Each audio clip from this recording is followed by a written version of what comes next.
Bon, on va reparler de l'actualité football. C'est-à-dire, on va parler de ce qui s'est passé hier, mardi, la journée de Champions League. Les premiers qualifiés pour les quarts de finale de la Champions League, bien évidemment.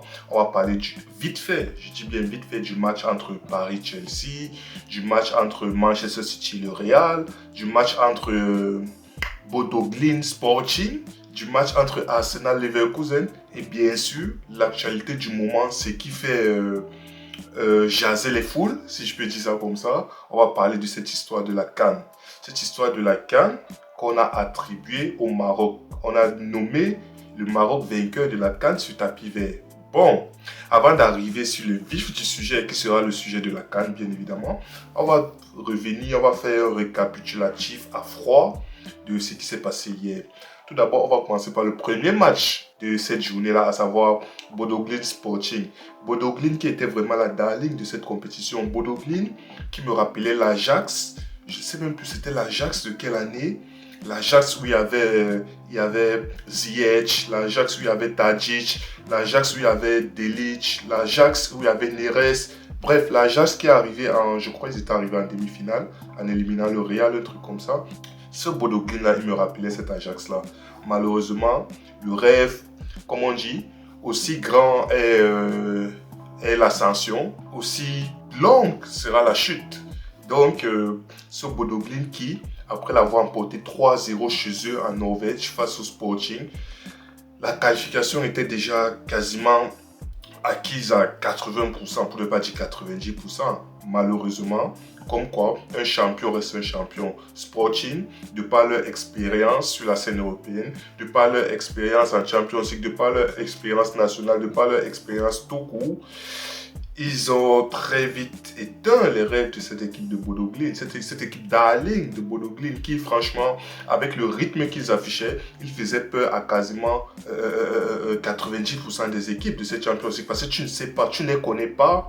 Ils jouent très bien. Ils ont des matchs références parce qu'ils ont des victoires contre l'Atlético de Madrid. Ils ont des victoires contre Manchester City. Ils ont des victoires contre l'Inter. Ils ont éliminé l'Inter en playoff. C'est un match aller-retour. Ils ont éliminé l'Inter. L'Inter qui était finaliste l'année passée face au PSG. Ils les ont éliminés. L'Inter qui a éliminé le Barça, FC Barcelone. Ils les ont éliminés.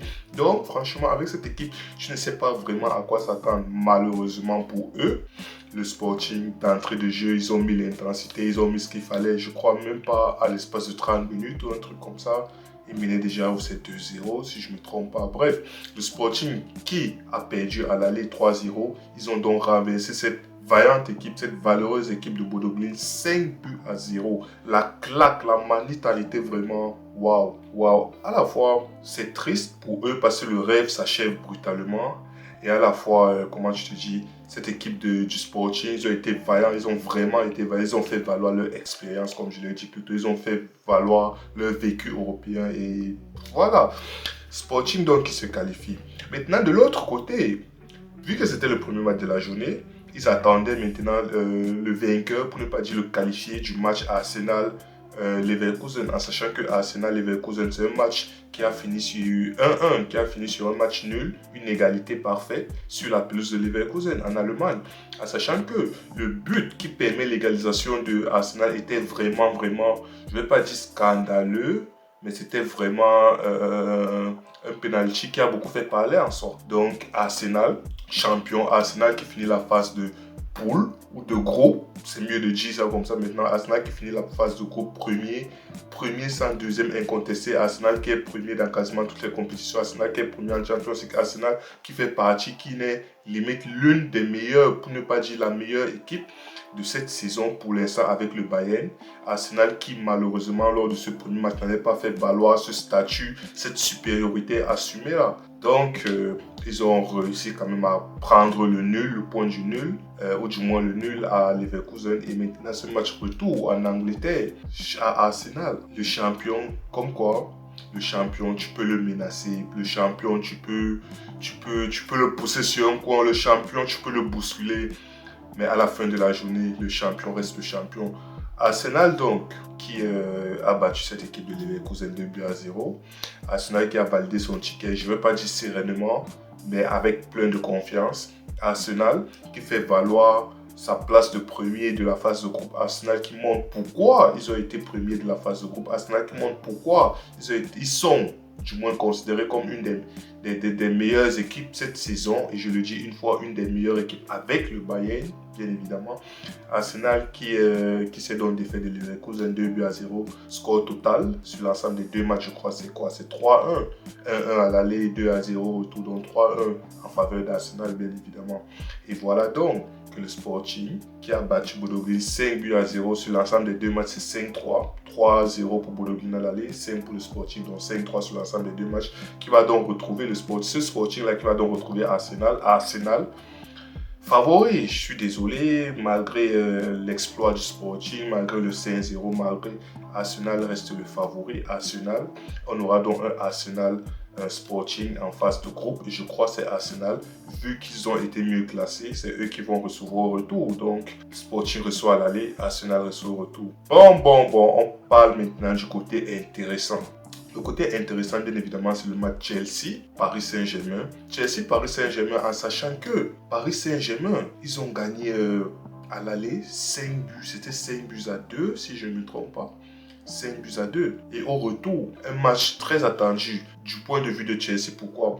On se dit, ok, peut-être que une remontada peut être possible s'il y a une équipe potentiellement capable de faire douter le Paris Saint-Germain, c'est peut-être Chelsea, sans savoir que les Parisiens, ils sont arrivés avec de très mauvaises intentions. Les Parisiens, ils n'avaient pas pour objectif de tergiverser, ils ne voulaient même pas, c'est-à-dire laisser croire à l'adversaire qu'ils ont une chance. Dès, je ne sais même pas, 2e minute ou 6e minute, Vara planté, direct, but de Vara, ensuite Barcola. Ils ont plié le match, mais très tôt, à une vitesse. Ce sont les champions. Ce sont les tenants en titre de cette Champions League. Qu'est-ce que vous voulez dire? 3-0 emballé, c'est pesé, c'est bon. 3-0, 8-2 sur l'ensemble des deux matchs. 5 buts à 2 à l'aller, 3-0 retour. Plié. Qu'est-ce que je vais dire? Ce sont les champions. En fait, ils ont juste fait ce qu'on attendait d'eux depuis le départ. Ils ont assumé leur titre, leur rôle de champion. Ils ont assumé leur titre de champion et ils ont fait le taf en soi. Donc Paris, je ne vais pas trop m'attarder sur ça. Paris qui a plié le truc très tôt. Paris qui est qualifié et qui attend aujourd'hui son adversaire. Son adversaire sera le vainqueur, ou du moins le qualifié du match Galatasaray-Liverpool. Galatasaray, en sachant que oui, ils ont fait 1-0 à l'aller, ils ont battu Liverpool. Qui sait, la balle est ronde, tout peut se passer. Galatasaray peut se qualifier, comme Liverpool peut se réveiller et se qualifier. Donc le PSG, sans fioriture, ils ont battu cette valeureuse équipe de Chelsea. Et voilà, ils attendent donc leur adversaire de ce soir. Maintenant, le match que tout le monde attendait, hormis PSG, Chelsea peut-être, c'est bien évidemment Real Manchester City. Sachant que le Real, il sortait d'une masterclass à l'aller 3-0 triplé de Valverde. City n'a pas existé, limite. Peut-être les 20 premières minutes du match aller, ils ont existé, mais après ça, le Real Madrid, le Real a roulé sur Manchester City. Ce match était très attendu. Pourquoi? Parce que tous les regards, toutes les caméras étaient braquées sur un seul homme. Il s'appelle Pep Guardiola. Pourquoi? Parce que Pep Guardiola, il est adepte de... À ce niveau, c'est même plus, c'est plus un coup de génie, c'est un coup de folie en fait. Il est adepte de ce truc-là de... Oui, sorti de nulle part, il te sort des compositions bizarres qu'il n'a jamais testées, qu'il n'a jamais essayé. Il te fait jouer des joueurs à des postes. Il te tente toujours des trucs catastrophiques. Et je ne sais pas pourquoi il continue de tenter ces trucs. Pourtant, ça ne marche et ça ne fonctionne jamais. Ou du moins, ça ne fonctionne plus. Peut-être à l'époque, mais maintenant, ça ne fonctionne plus. Ce football est révolu. Donc maintenant, il faut jouer sur tes certitudes. Il n'y a plus de création, il n'y a plus de... Bref, on attendait Guardiola après cette défaite 3-0 à l'aller. On les attendait à la maison. Qu'est-ce qui s'est passé? Le Real, ils ont fini le taf. C'est-à-dire que moi, bien évidemment, je suis supporter du Real. En tant que fan madrilène, tout ce que je demandais, juste en mode, bon, fais juste le nul et on s'en va. Non. Cette équipe du Real, hier soir, lorsqu'ils sont entrés sur la pelouse de City, comme je l'ai dit dans ma review, dans mon débrief d'hier, pardon, ils ne sont pas venus comme l'Atlético, en mode, oui, on vous a gagné 4-0, on vient, on fait le dos rond, on défend et on tire. Non, ils sont venus avec l'intention de gagner ce match retour. Ils sont entrés sur la pelouse de l'Etihad avec l'intention de gagner, avec l'intention de les battre chez eux. Qu'est-ce qui s'est passé? Ils les ont battus. C'est-à-dire que ce Real Madrid, le Real de cette saison en particulier, c'est exceptionnel. Exceptionnel dans les deux sens. Exceptionnel dans la fainéantise, exceptionnel dans tout ce qu'il ne faut pas faire, ils le font d'une manière extrêmement négative et exceptionnel dans le sens où ils sont inattendus. Là où tu ne les attends pas, c'est là où te montre un visage que tu n'as jamais vu cette saison. Tu te dis, ah ouais. C'est-à-dire qu'avec ces joueurs, on n'a jamais la paix en fait. On n'a jamais la paix. C'est-à-dire qu'à tout moment, tu ne sais pas, même lorsque tu te dis, ouais, c'est fini, il n'y a rien à faire, ils trouvent toujours le moyen de te redonner espoir. Ils trouvent toujours le moyen de réveiller cette petite flamme-là qui peut te faire croire que, ah, peut-être que, mais bon, on n'est pas dupe. 7 victoires à l'aller, victoire au retour, Manchester City, tout Manchester City qu'ils sont. On a réussi à les éliminer. Score cumulé, je crois, c'est 5 buts. 5 buts à 1. Manchester City, c'est l'ensemble des 2 matchs aller comme retour. Ils ont marqué qu'un seul but. Un seul but. Manchester City, avec Haaland, avec Cherki, avec Marmouche, avec Semenyo, avec Savinho, avec Foden, avec Doku, avec Rodri, avec Reinders, avec. Ils n'ont marqué qu'un seul but. Face à ce Real Madrid. C'est ça. C'est-à-dire que c'est pour ça que j'ai dit cette équipe du Real, vraiment, à un moment donné, tu es juste en mode, ok, vous savez quoi, jouer. Tu ne sais pas si au début du match, tu dois être content, tu dois être patient, ou tu ne sais pas si au début du match, tu dois déjà commencer à prêter les mouchoirs pour pleurer. Tu ne sais pas. Tu ne sais vraiment pas. Tu ne sais pas. Tu es juste là, tu es en mode, qu'est-ce qui va nous servir aujourd'hui en fait? C'est ça le Real Madrid. Malgré tout cela, on s'est qualifié et probablement on va affronter le Bayern parce que c'est Bayern-Atlanta. Je crois Bayern-Atlanta au match aller, ils ont donné, je pense c'est 6-1 ou 6-2, un truc comme ça. Donc pour ce match retour, la qualification du Bayern est quasiment assurée à, je ne vais pas dire 95%, mais allons-y. Au moins 95%. Oui, c'est le Bayern, oui, c'est le football, mais je ne vois pas l'Atalanta mettre un 5-0. Parce que ce n'est même pas 4-0 qu'il faut, c'est 5-0 à ce Bayern. À domicile en plus, si je ne me trompe pas. Non, c'est très peu probable. Et voilà, ce Real qui va donc retrouver potentiellement, probablement même le Bayern en quart de finale. Et là, mes amis, je vous dis, et là, oui, Mbappé est revenu. Oui, Bellingham, je ne sais pas s'il sera là face au Bayern ou pas. Oui, tout ce que vous voulez, mais cette fois, oui, le Real nous a prouvé à maintes reprises qu'il ne faut jamais les enterrer, mais franchement, au point où on en est, je ne sais pas.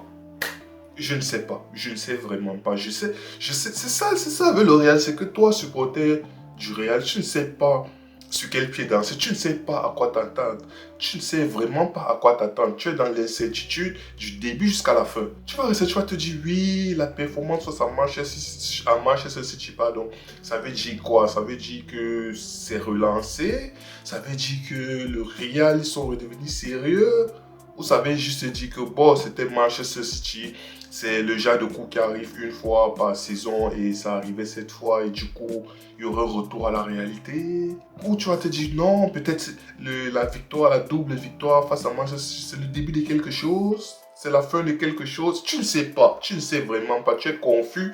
Donc, tu nous dis quoi penser. Supporter du Real, tu demandes, êtes-vous favori face au Bayern? Je pense qu'au fond de nous, personne ne va dire oui. Pensez-vous que vous pouvez gagner? La balle est ronde, mais tu ne sais pas si tu vas dire oui, tu ne sais pas si tu vas dire non. Donc, bref, on attend les matchs de ce soir, comme je l'ai dit. Deuxième tour, je ne vais pas dire deuxième tour, mais deuxième partie des matchs des huitièmes, deuxième partie des huitièmes, pour voir ceux qui seront qualifiés pour les huitièmes. On attend qualifiés pour les quarts de finale, autant pour moi. On attend donc. Je crois que c'est Newcastle-Barcelone qui ouvre la match aujourd'hui. Premier match de la journée à 18h45 si je ne me trompe pas. Newcastle-Barcelone. Après, il y aura Atletico-Tottenham. Il y aura Galatasaray-Liverpool. Et pour finir, Atlanta-Bayern. Donc, bien évidemment, si moi je dois donner mes pronostics, ou du moins ceux qui vont gagner, Newcastle-Barcelone, pour que pour qu'il y ait un peu d'excitation, vous voyez. Newcastle Barcelone, je les vois bien faire douter le FC Barcelone. Je les vois très très bien faire douter ce FC Barcelone là. Et si c'est qu'ils réussissent à battre, ou du moins réussissent à se qualifier devant le FC Barcelone, bon, s'ils se qualifient techniquement, c'est qu'ils les auront battus parce qu'à l'aller, il y a eu 1-1. Donc, s'ils réussissent à battre le FC Barcelone à domicile, si je ne me trompe pas, ça sera vraiment très, très, très, très intéressant. Et je pense que c'est une probabilité, ça ne va pas m'étonner. Donc, Athletic, Tottenham, je crois, c'est quasiment plié. Atletico, s'ils ne sont pas trop dispersés, s'ils essaient de jouer ce match avec la mentalité de gagner, je pense que ça sera très vite plié. Et pour finir, Atlanta-Bayern. Atlanta-Bayern, c'est plié. Ah, Galatasaray-Liverpool. Galatasaray-Liverpool. Pour l'excitation de la compétition, pour l'excitation du jeu, pour la beauté du jeu, j'aimerais bien voir Liverpool passer. Pourquoi? Parce que juste derrière, c'est le PSG qui va affronter. Donc, je pourrais plus payer ma place pour un PSG Liverpool que pour un PSG Galatasaray. Même si Galatasaray l'emporte, si Galatasaray se qualifie, ils ne l'auront pas démérité. Mais l'affiche est plus allaitante lorsque c'est PSG Liverpool. PSG Galatasaray, c'est bien beau, ils méritent et tout. Mais PSG Liverpool, c'est beaucoup plus vendeur. C'est beaucoup plus alléchant, c'est beaucoup plus attractif, c'est beaucoup plus intéressant. Donc moi, j'aimerais bien que Liverpool se qualifie. Maintenant, la réalité du foot est tout autre. Galatasaray, ils ont gagné quand même 1-0 à l'aller. Et au retour, ils peuvent faire un coup. Il leur suffit d'un nul et c'est bon, c'est tout. Donc maintenant, l'actualité de la CAN. Hier, je crois vers la fin du match du Real, c'est le commentateur qui a annoncé comme quoi la CAF a décidé d'attribuer la victoire, a décidé d'attribuer la CAN au Maroc, comme quoi victoire sur tapis vert, parce que les joueurs du Sénégal étaient sortis. On ne va pas parler des décisions de l'arbitre, on ne va pas parler de tout ce qui s'est passé autour, non, on parle juste de parce que les joueurs sont sortis, malgré le fait qu'ils soient revenus, malgré le fait que le match s'est déroulé en intégralité et que le Maroc, ils ont perdu sur le terrain, 1-0, très beau but d'ailleurs. Malgré le fait qu'il y avait le président de la FIFA, président de la CAF, un émissaire du Maroc, de la royauté du Maroc, ils ont remis les médailles, ils ont remis les trophées. C'est-à-dire qu'à cet instant-là, la raison qui nous sort toujours, c'est que oui, selon un article, de quoi, lorsque les joueurs font quoi, c'est victoire sur tapis vert ou quoi. Donc, lorsqu'ils remettaient ce trophée-là, cet article-là n'existait pas encore, ils n'avaient pas connaissance de cet article. Un jour après la remise des trophées, les célébrations, ils n'avaient toujours pas connaissance de cet article.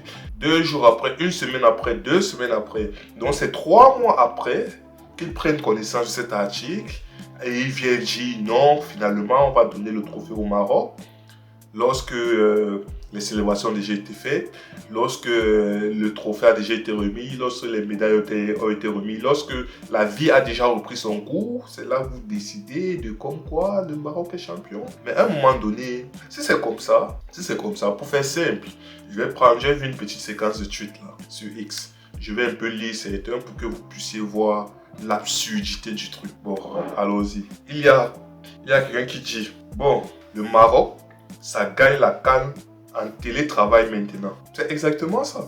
En télétravail, c'est-à-dire que c'est déjà fini, on a déjà tourné la page et chacun est dans son club, chacun est chez lui à dire ah, vous savez quoi, finalement vous avez gagné. Il y a quelqu'un d'autre qui dit officiel, le jury d'appel de la FIFA annule la victoire de l'Argentine à la Coupe du Monde 2022 pour corruption. La France remporte le trophée. C'est ça en fait, c'est ça qu'ils autorisent, c'est ça qui montre que, à partir de maintenant, ça peut être possible. Vous pouvez gagner. 3 mois après, on vient dire, ouais, en fait, la passe qu'il y avait à tel moment sur le but, en fait, le ballon était sorti, du coup, on annule le but, du coup, ça fait que l'équipe adverse, il n'y a plus de nul, du coup, ça fait qu'il n'y a plus de prolongation, et du coup, ça fait que vous gagnez. Mais on est dans quel monde, en fait? Moi, je sais pas. Quelqu'un d'autre qui dit, officiel, le ballon d'or 2024 a été retiré à Rodri et attribué à Vinicius Junior. C'est exactement ça. Donc pour Ronaldo, c'est exactement ça. Maintenant, on va mettre le VAR pour toutes les décisions injustes qu'il y a eu. On s'en fout de la date, on s'en fout de la période, on s'en fout du temps. Tant qu'il y a injustice, il y a injustice. Donc si 10 ans après, on revient sur, comme quelqu'un l'a dit, on revient sur le but de Lampard en Coupe du Monde face à l'Argentine, face à l'Allemagne. En 2014, je pense. Ce but-là qui est entré, tout le monde a vu et l'arbitre n'a pas sifflé. Donc on va revenir sur ça, on va dire, en fait, voici la preuve que le but est entré. Du coup, l'Angleterre qui était éliminée, non, on les accorde le but. Du coup, c'est l'Allemagne qui est maintenant éliminée. Du coup, c'est quoi? C'est l'Angleterre qui arrive en demi-finale. Et qu'est-ce qui se passe? On rejoue les demi-finales, après on rejoue les finales, après... Mais ça devient du n'importe quoi, ça devient du gros n'importe quoi. Ensuite, il y a quelqu'un d'autre qui dit « Officiel, le jury d'appel de la FIFA annule la victoire de l'Argentine à la Coupe du Monde 1986. La VAR a enfin vu la main de Maradona et disqualifie l'Argentine. » Donc, c'est pour vous dire à quel point c'est absurde. C'est pour vous dire à quel point le football africain, vraiment, c'est dommage. C'est dommage pour le football africain. Ce genre de publicité, c'est atroce. C'est atroce. Déjà que une bonne partie des, je ne vais pas dire européens spécifiquement, je vais dire des étrangers, considèrent la Coupe d'Afrique comme une, je ne vais pas dire sous-compétition, mais une compétition qui n'a vraiment pas sa place. Maintenant, vous venez offrir de tels trucs comme ça, de telles décisions, de tels scandales, parce que c'est un scandale, je suis désolé, de tels scandales aux yeux du monde. Déjà que notre compétition, ils s'en foutaient déjà, ils la diminuaient déjà. Qu'est-ce qu'ils vont dire maintenant? Ils vont dire, vous savez quoi, mais on supprime cette histoire parce que ça ne vaut plus la peine en fait. Ça ne vaut plus la peine, c'est dommage pour le football africain, je suis désolé, c'est dommage. Donc, pour finir, il y a quoi? Wesh, ils ont 2 cannes, mais aucune photo avec le trophée. C'est exactement ça, je crois que je vais m'arrêter là-dessus. Hein. C'est... À un moment donné, moi je sais pas, c'est dommage, c'est dommage. Mieux, vous partez à la prochaine. C'est-à-dire que c'est dommage, c'est dommage, c'est dommage. C'est dommage pour le football africain, c'est dommage pour l'image du football africain. Maintenant, qu'est-ce qui se passe? Ce qui est sûr, c'est que le Sénégal, ils vont faire appel. Et pendant toute cette procédure d'appel, je ne sais pas quoi, qui est champion d'Afrique? Si quelqu'un a la réponse, qu'il me mette dans les commentaires, qui est champion d'Afrique? C'est le Sénégal qui sera champion d'Afrique maintenant, c'est le Maroc qui sera champion d'Afrique, ou il n'y aura pas de champion d'Afrique pour la dernière édition, et du coup, c'est la Côte d'Ivoire qui reste champion d'Afrique. Qu'est-ce qui se passe en fait? Qu'est-ce qui se passe? Donc, c'est vraiment dommage pour l'image de la CAN, mais bon, on en est là. Donc, voilà.